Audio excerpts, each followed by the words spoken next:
Meus prezados irmãos, eu vou fazer agora o segundo vídeo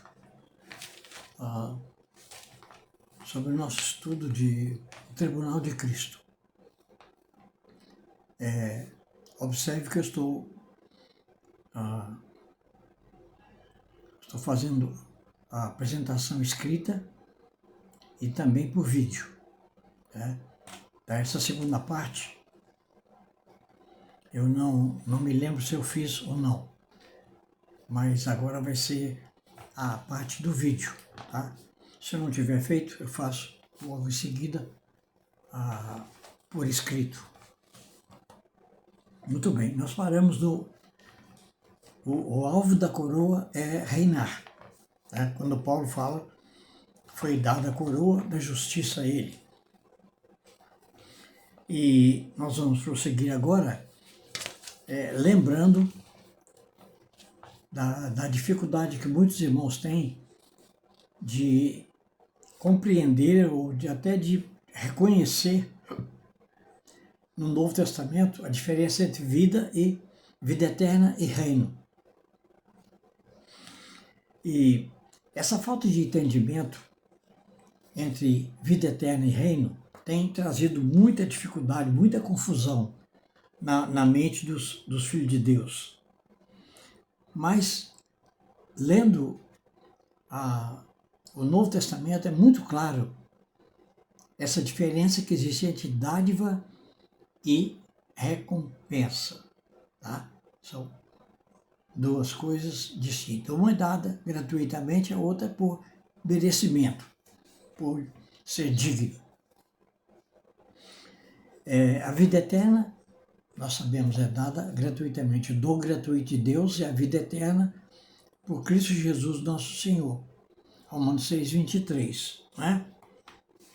Agora, o reino é dado por merecimento. Isso significa que todo crente mundano, carnal, negligente, que não tem coração pelo Senhor, terão que enfrentar a tremenda realidade que nos é mostrada lá nas 3 parábolas. Os 2 servos, as 10 virgens e a parábola dos talentos, com 3 servos. Recebe um 5, outro 2 e outro 1 talento. E quando lemos essas parábolas, irmãos, com atenção, é muito difícil entender que elas estão se referindo a pessoas não salvas. O primeiro servo é chamado de servo mau. Mas se aquele servo sendo mau, mas é servo. O Espírito Santo nunca chama o incrédulo de servo. As 10 virgens são 5 prudentes e 5 imprudentes, mas elas são virgens. Tá? E também o Espírito Santo nunca chama um incrédulo de virgem.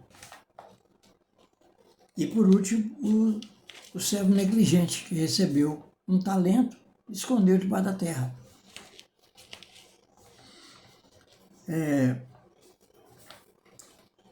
O apóstolo Paulo, ele falou sobre a coroa da justiça, que já estava reservada para ele antes dele partir para o Senhor. É a única pessoa que recebeu essa promessa. E observe que isso foi dado a ele no final da sua vida.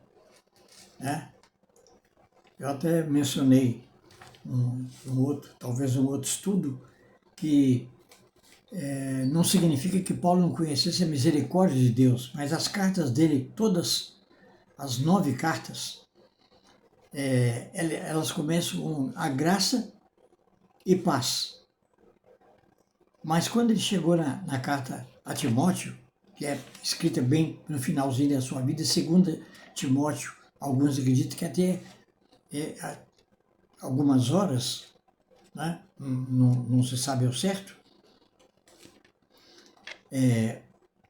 aí ele acrescentou a palavra graça, paz e misericórdia. E ele explica dizendo que ele alcançou misericórdia. Embora ele tenha sido perseguidor da igreja, ele perseguiu a igreja, o corpo de Cristo. Mas ele alcançou misericórdia. Então, meus irmãos, é muito importante, né, que essa revelação foi dada a ele bem no final da sua vida. Por isso eu particularmente creio que ele escreveu essa carta, não vou dizer algumas horas, mas talvez poucos dias antes do seu martírio. Foi do agrado do Senhor Jesus revelar para ele que o lugar dele no reino já estava garantido.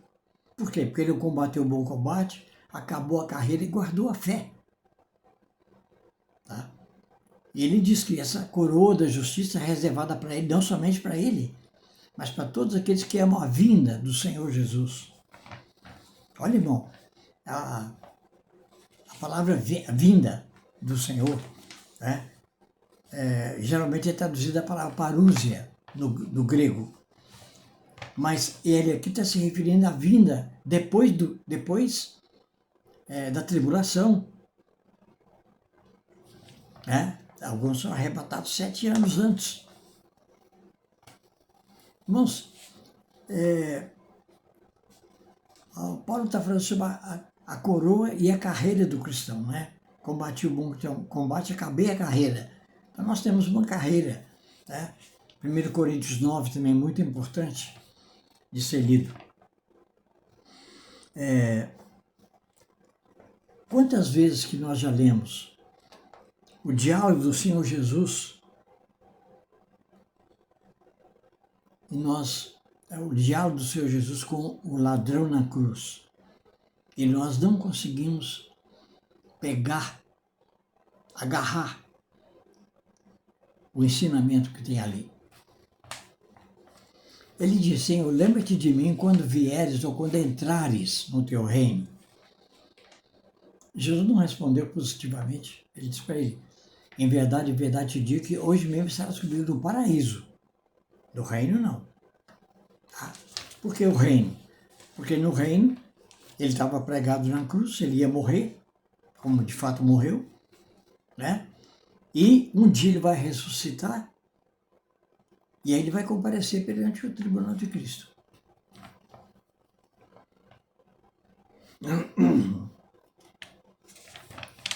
Ali seria determinado se ele entraria ou não no reino.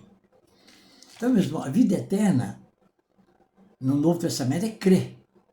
Arrepender e crer. E o reino é obedecer.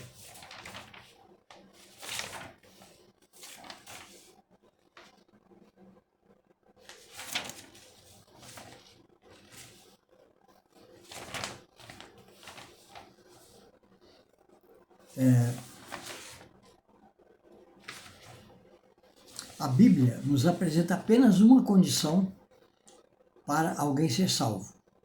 É crer no Senhor Jesus. Então, para receber a vida eterna, nós só precisamos nos arrepender dos nossos pecados e receber Jesus como Salvador e Senhor. Não existem outras condições para nós termos a certeza do céu um dia. Quando nós cremos em Jesus, todos os pecados da nossa vida são perdoados, os passados, presente e futuro.